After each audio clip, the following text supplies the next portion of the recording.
Nunca quise esto. Nunca quise lanzar a mis legiones. Juntos desterramos la ignorancia de la vieja noche. Pero me traicionaste. Nos traicionaste a todos. Robaste poder a los dioses y mentiste a tus hijos. La humanidad solo tiene una esperanza para prosperar. Si no la aprovechas tú, lo haré yo. Con estas palabras del primarca Horus, sacadas del tráiler que sacaron para el juego de mesa de la herejía de Horus, comenzamos el vídeo de lore de esta semana sobre este personaje odiado y amado a partes iguales. Deciros que en este vídeo vamos a conocer la vida del primarca desde su nacimiento hasta su muerte, intentando centrarnos en su vida más personal y, aunque vamos a hablar de la propia herejía, nos vamos a centrar en el papel de Horus con algunos matices generales, por lo que si queréis escuchar más la historia de la propia herejía en sí, desde aquí os recomiendo el vídeo de Sirkan. En fin, espero que hayáis comprado palomitas porque este, chicos, va a ser un pedazo de vídeo. ¡Allá vamos! Horus, también llamado Horus Lupercal o más simplemente Lupercal por los astartes de su legión, los lobos lunares, fue uno de los 20 primarcas genéticamente creados por el emperador de la humanidad a partir de la base de su propio ADN, y como piensan los eruditos imperiales, con los poderes de la disformidad, antes del comienzo de la Gran Cruzada para liderar los ejércitos del recién nacido Imperio del Hombre.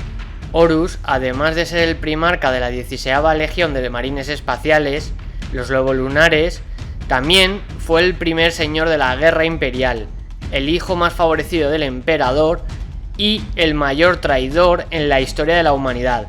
Aunque todo sea dicho, para muchos de sus hermanos y seguidores, Horus fue el más leal a lo que era el imperio de la Gran Cruzada tras la retirada del emperador a Terra.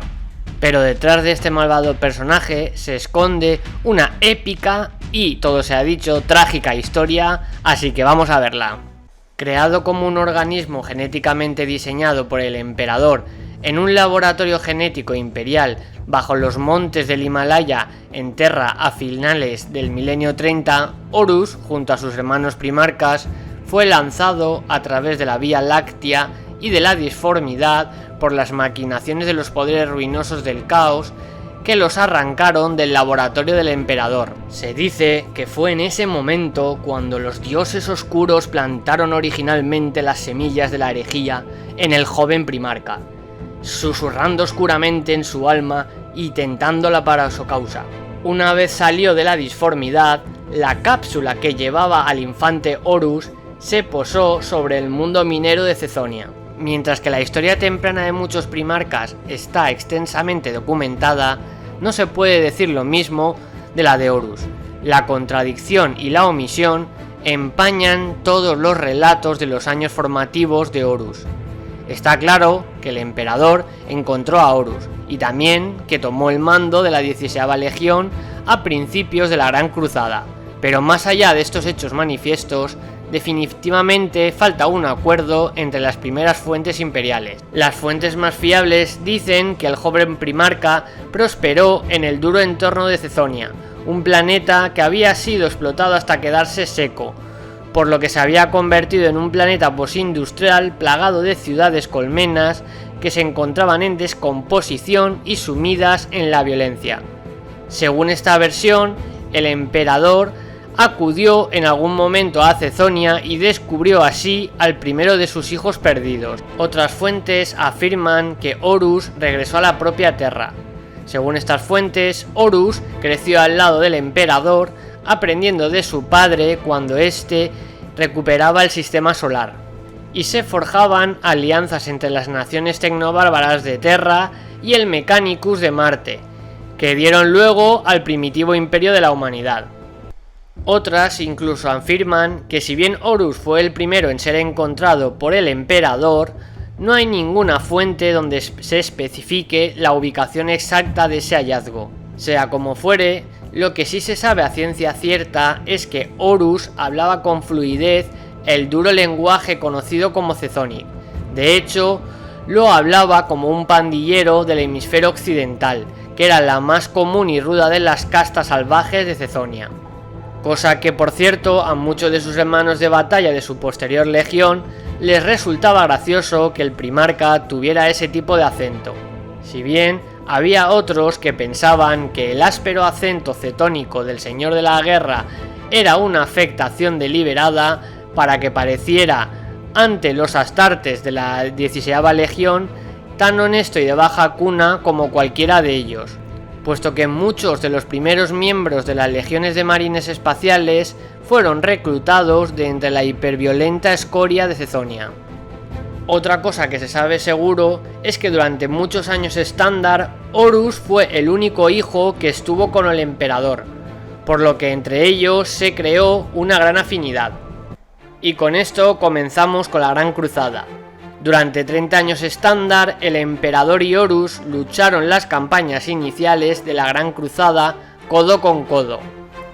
Cuando al fin el emperador detectó a otro de los primarcas y partió a localizarlo, Horus se quedó al mando de las huestes de su maestro. Por aquel entonces, Horus ya estaba hecho para la tarea y las lecciones que había aprendido en las 3 décadas previas le fueron de mucha utilidad. A pesar de estar feliz de que pronto conocería a sus hermanos, Horus se juró que siempre sería el hijo preferido del emperador. A medida que cada uno de los primarcas se reunía con su padre genético y sus hermanos, Horus llegó a ser considerado como el más grande de entre ellos, debido entre otras cosas a sus incontables victorias. Mientras que muchos de sus hermanos tenían dones en campos específicos de la ciencia militar, Horus era un líder natural, siendo su mayor don su habilidad para unir sin esfuerzos a aliados divergentes en un todo coherente.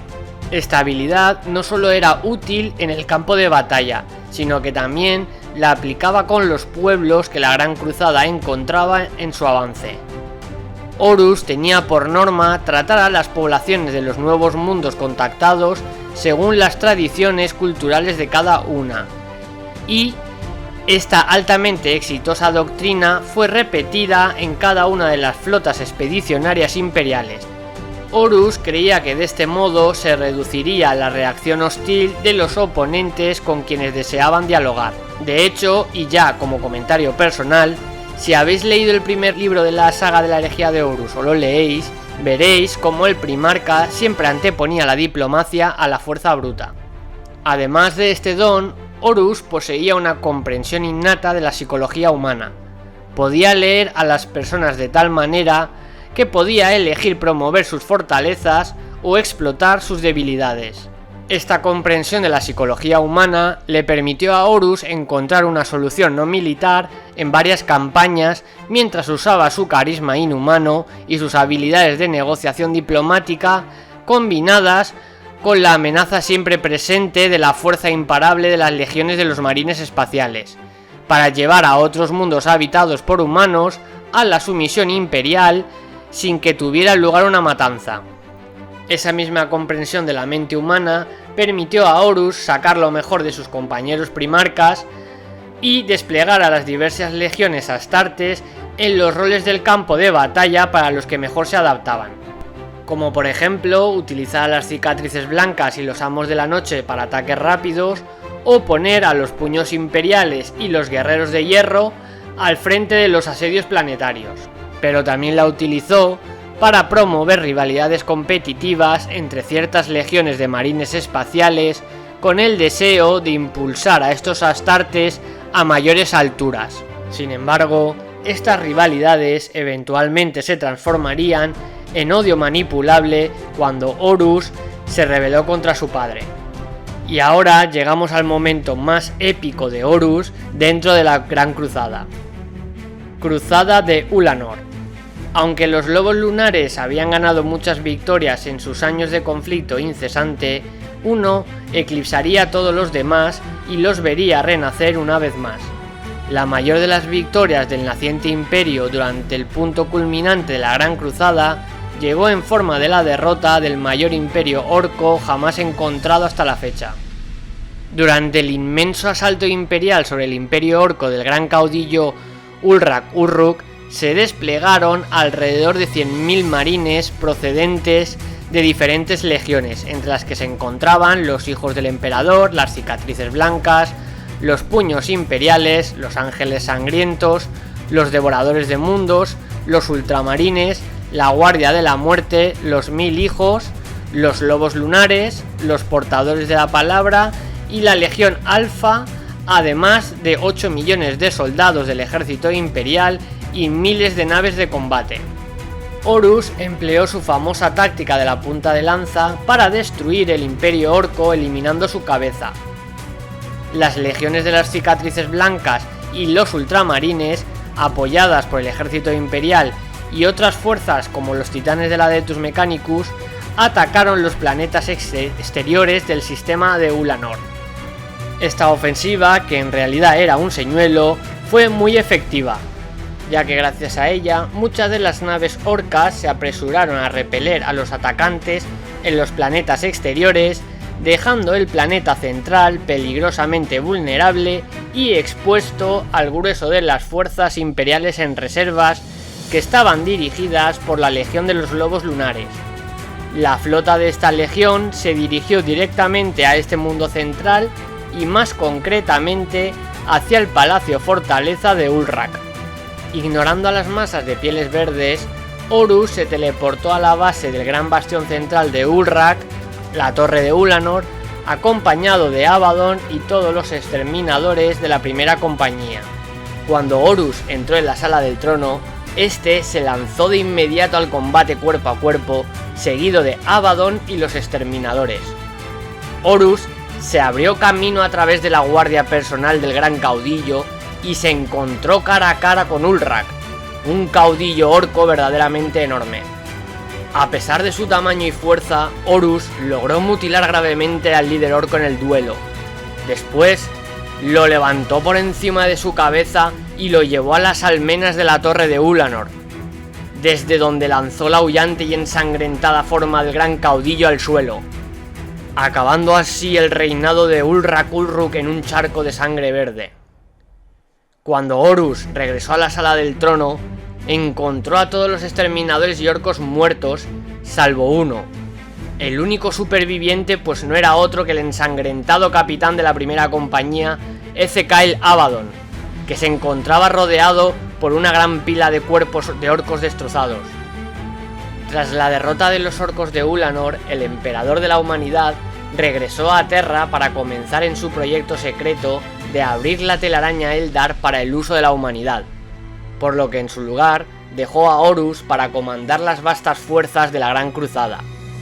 A raíz de esta cruzada de Ulanor, a Horus se le concedió el título recién creado de Señor de la Guerra, el comandante en jefe de todos los ejércitos del emperador, que poseía autoridad de mando sobre todos los demás primarcas y cada una de las flotas expedicionarias de la Gran Cruzada.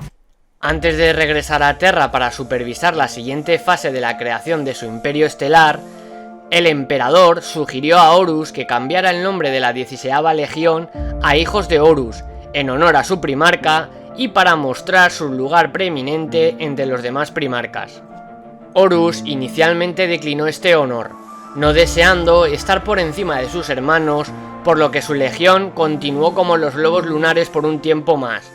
Pero Horus y los otros primarcas nunca entendieron ni aprobaron la ausencia del emperador.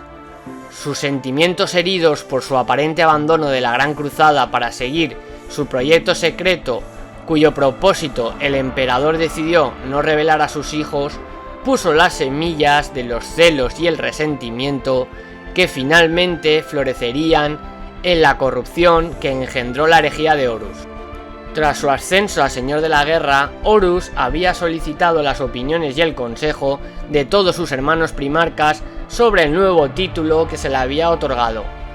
Ser nombrado Señor de la Guerra lo había separado abruptamente de ellos y lo había elevado por encima de sus hermanos, por lo que hubo algunas objeciones reprimidas y descontento, especialmente de aquellos primarcas que sintieron que el título debería haber sido suyo.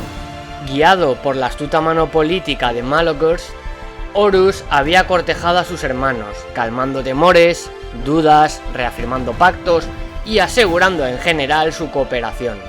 No quería que nadie se sintiera menospreciado o pasado por alto.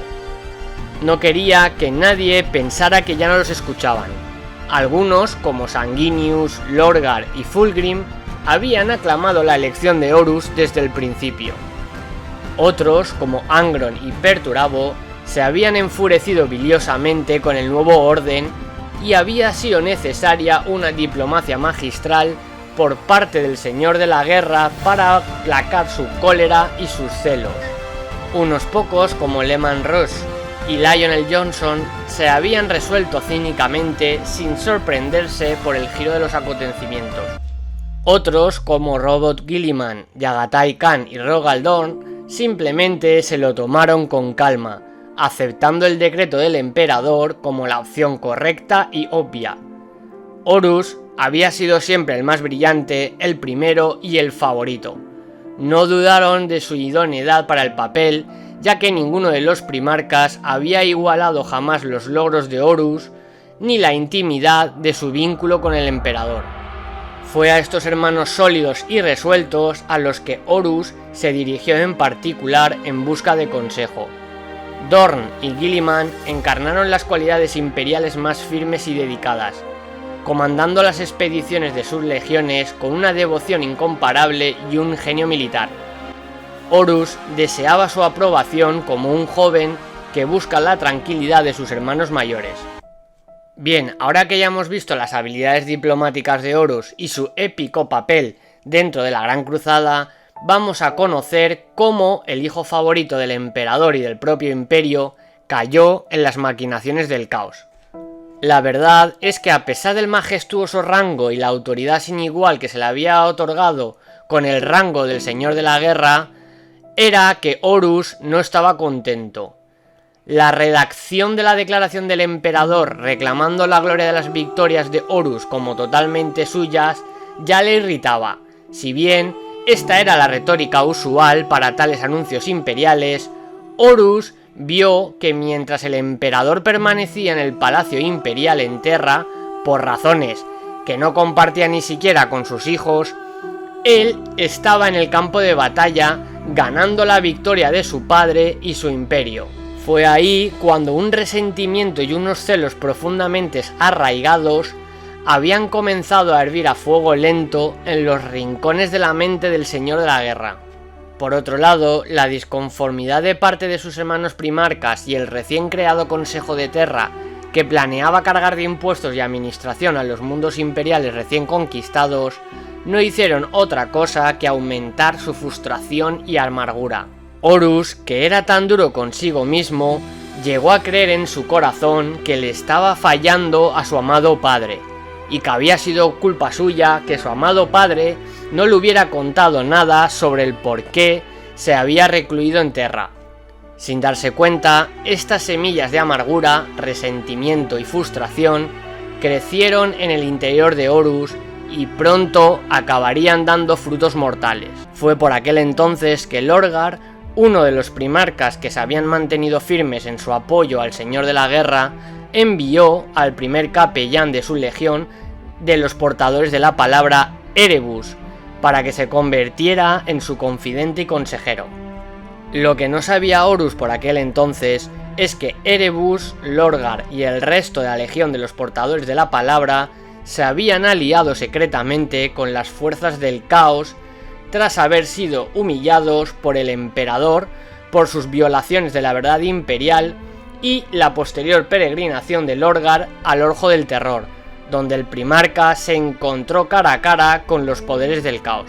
Después de que Lorgar colocase a su agente cerca de Horus, Erebus logró retorcer lentamente lo que Horus pensaba acerca del emperador y corrompió a la mitad del Mournival, los consejeros de mayor confianza del Señor de la Guerra dentro de la 16ª Legión, encaminándolos hacia el mismo camino traicionero y aprovechándose de su intensa lealtad a su primarca, que era superior a la que sentían por el distante emperador. Esta conspiración llegó a su clímax en la luna del mundo salvaje de Davin, donde Horus fue herido durante una lucha contra Eugan Temba, el antiguo gobernador planetario de Davin, que se había rebelado contra el Imperio después de haber sido corrompido por el caos. Erebus había robado una antigua espadachena consagrada a Nurgle del museo de una avanzada civilización humana llamada Interex, para luego entregársela a Tenba con el objetivo de que hiriera con ella al Señor de la Guerra. Tenba, que se había convertido en un sirviente mutante de Nurgle, el dios del caos, de la enfermedad y la putrefacción, logró herir a Horus en un hombro con la hoja corrupta. La maléfica hechicería putrefacta de Nurgle impedía que la biología sobrehumana de Horus actuara y cerrase la herida sufrida. Ni siquiera los apotecarios de la Legión 16ª fueron capaces de sanar las heridas de Horus, a pesar de tener todas las formas de tecnología médica avanzada a su disposición, por lo que parecía que Horus iba a morir con toda seguridad. Erebus aprovechó esa incertidumbre para convencer a gran parte de la logia guerrera de los lobos lunares de permitirle llevar al Señor de la Guerra a una secta secreta en Davin y usar hechicería en el templo de la logia de la serpiente para tratar así a Horus. La creación de la logia guerrera dentro de los lobos lunares y muchas otras legiones de marines espaciales basadas en las hermandades usadas por los salvajes guerreros de Davin había sido otra de las tretas de Erebus para infiltrar y corromper a los Astartes y así hacer que traicionaran al emperador. Sin embargo, no todos los Astartes de las legiones se unieron a las logias, pues muchos de ellos lo vieron como una directa violación de los deseos del emperador de que todos los marines espaciales se dedicaran a la verdad y la franqueza. Las logias se convirtieron en los núcleos primarios de corrupción en las legiones que se volvieron traidoras en los días anteriores al inicio de la herejía de Horus. Aquellos Astartes dentro de las legiones traidoras que se mostraron indiferentes a estas organizaciones secretas fueron marcados como leales al Imperio y más tarde serían traicionados en Isban III. La secta secreta de Davin era en realidad un culto al caos. Con Horus inconsciente, los sacerdotes cultistas, con Erebus entre ellos, se introdujeron en la mente de Horus y lograron pervertir al Señor de la Guerra y ponerle contra el emperador, usando los celos y los resentimientos que sentía contra su padre después de que éste dejara la Gran Cruzada para regresar a Terra. Magnus el Rojo, el primarca de la Legión de los Mil Hijos, habiendo visto la corrupción de su hermano en las hebras del destino, intentó desenmascarar a Erebus viajando con su cuerpo incorpóreo a través de la disformidad para revelar sus manipulaciones. Pero la corrupción de Horus por el poder del caos no pudo ser detenida a medida que se rendía a sus celos, egoísmo y amargura. Una vez que Horus se recuperó, conspiró con los Astartes de la logia guerrera de los lobos lunares para derrocar al emperador y purgar a la legión de los leales que quedaban en ella. Y con esto llegamos a la parte más oscura, esa que sé que muchos de vosotros estabais esperando: la herejía de Horus. Gran parte del éxito durante la herejía de Horus surgió del minucioso trabajo preliminar que había establecido el primarca de los hijos de Horus antes de que se dispararan los primeros disparos de la herejía contra Isban III. Horus, gracias a su carisma inigualable y su capacidad de leer las mentes humanas, influyó rápidamente en las mentes de Angron, primarca de los Devoradores de Mundos, y Mortarion, primarca de la Guardia de la Muerte, utilizando los rencores que albergaban hacia el emperador. En el caso de Fulgrim, de los hijos del emperador, Horus lo atrajo a su lado con promesas de poder y la obtención de la perfección personal que siempre había buscado Fulgrim. Lorgar, de los portadores de la palabra, había sido el responsable de la naciente rebelión y de la corrupción de Horus por parte del caos, por lo que estuvo del lado del Señor de la Guerra desde el principio. Conrad Curze, el primarca de los Amos de la Noche, se encontraba a punto de enfrentarse a un castigo que no creía merecer, por lo que también fue fácil influenciar en él. Y en el caso de Perturabo, de los Guerreros de Hierro, Horus utilizó su eterna enemistad con los Puños Imperiales y su resentimiento hacia el papel que le habían dado en la cruzada, para que éste también se uniera a la causa. Alfarius, de la Legión Alfa, siempre había estado más cerca personalmente de su hermano Horus que de su padre, el Emperador, aunque algunas pruebas indican que él y su hermano gemelo Omegon se convirtieron al caos debido a una lealtad equivocada hacia el Emperador. Los Mil Hijos, por su parte, nunca habían planeado unirse a Horus, pero el hijo traidor del Emperador había diseñado su caída y corrupción. Tras el inesperado y brutal asalto de los lobos espaciales al mundo natal de los Mil Hijos, Magnus regresó convertido en un príncipe demonio que solo deseaba vengarse del Emperador por haberle traicionado. Sin embargo, los intentos de Horus de convencer a todos sus hermanos no fueron posibles, así que el primarca de los hijos de Horus utilizó de nuevo su ingenio para acabar con las legiones imperiales que se mantuvieron leales al Emperador.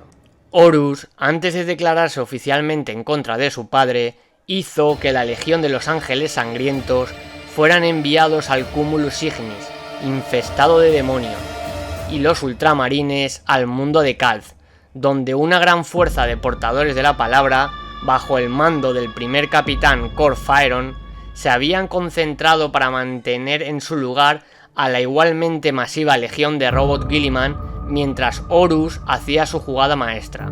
Tras la destrucción de los marines leales de las legiones traidoras durante la masacre de Isban III y la llegada de los supervivientes de la Isentein a Terra, el emperador envió a 7 de sus legiones leales a Isban V para hacer frente a Horus y sus legiones traidoras. Pero eso también había estado dentro de los planes de Horus. El plan del emperador había sido que el ataque de las 7 legiones leales se dividiera en 2 oleadas.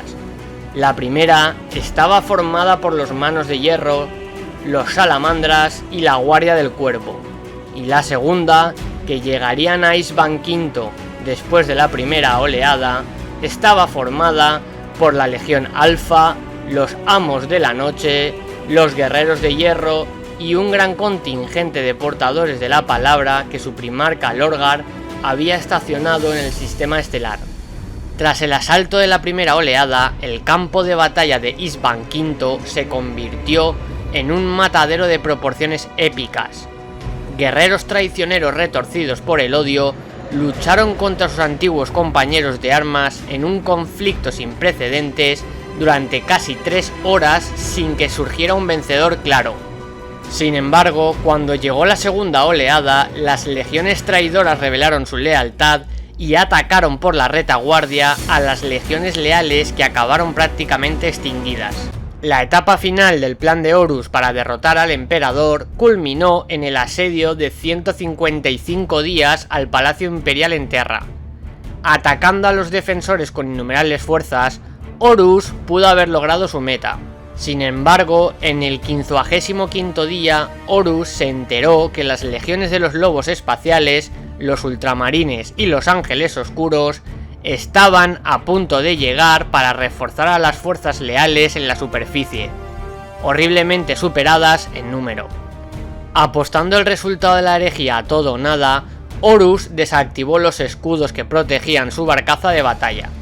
El emperador, acompañado por el primarca de los ángeles sangrientos, Sanguinius, el de los puños imperiales, Rogaldorn, y una élite de sus guardaespaldas del Adeptus Custodes, junto con un destacamento de marines espaciales, se teleportó a bordo de la nave insignia del Señor de la Guerra, pero fueron dispersados a través de ella debido a los poderes ruinosos.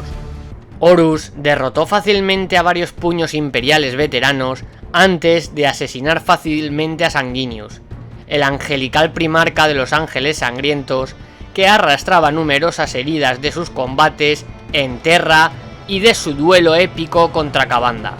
Si bien en algunos registros se menciona que Sanguinius consiguió hacerle un pequeño agujero en su armadura.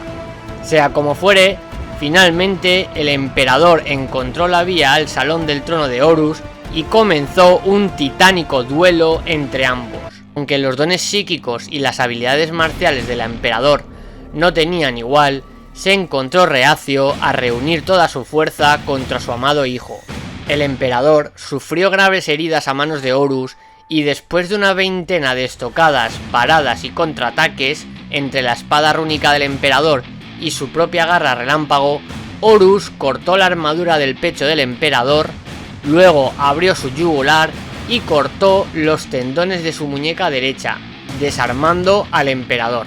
Una explosión psíquica quemó la carne del rostro del emperador, destruyendo uno de sus ojos. Después, Horus le arrancó el brazo derecho al emperador, levantó su cuerpo roto por encima de su cabeza y le rompió la espalda sobre la rodilla. Finalmente, tras la espontánea intervención de un soldado que se cree que fue un humano o un custodes, el emperador se dio cuenta de que su hijo predilecto no tenía salvación, así que reunió todo su descomunal poder psíquico para lanzar una lanza de energía disforme que atravesó las defensas psíquicas del regodeado Horus y desgarró su cuerpo. En otras versiones, la lanza solo pudo perforar el cuerpo de Horus gracias al agujero que le había hecho Sanguinius antes de morir.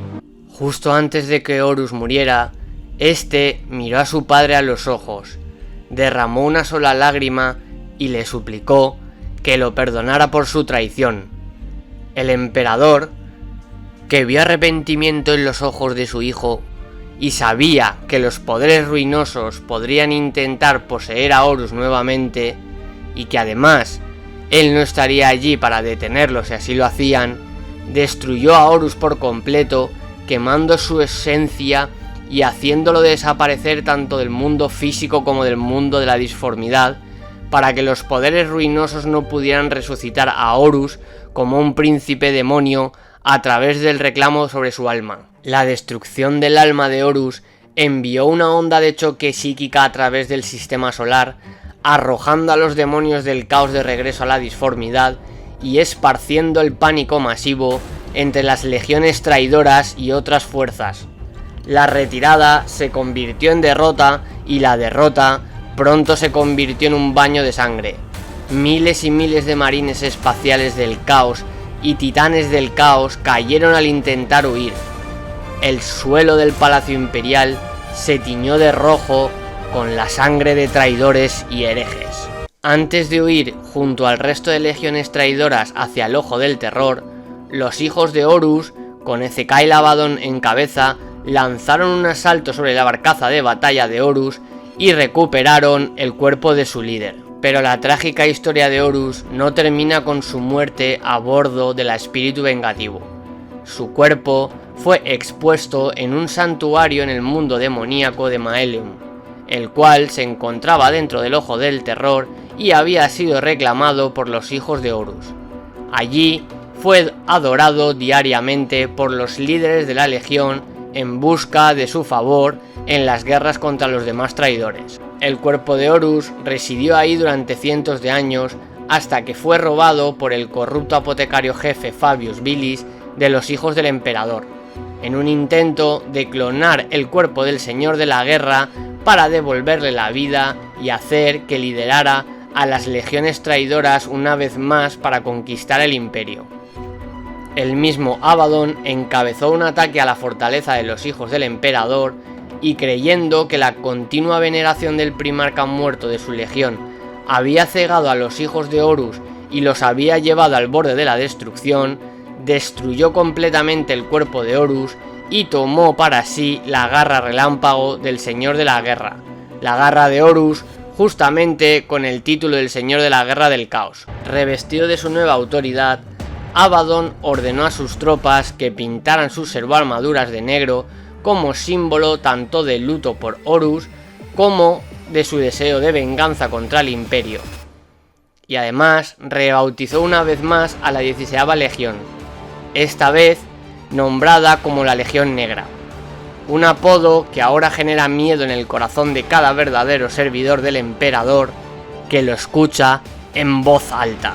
Para acabar, pediros que si os ha gustado el vídeo de lore de Horus, le deis a suscribir y al like para que el canal siga creciendo y este vídeo llegue a más amantes de Warhammer 40.000.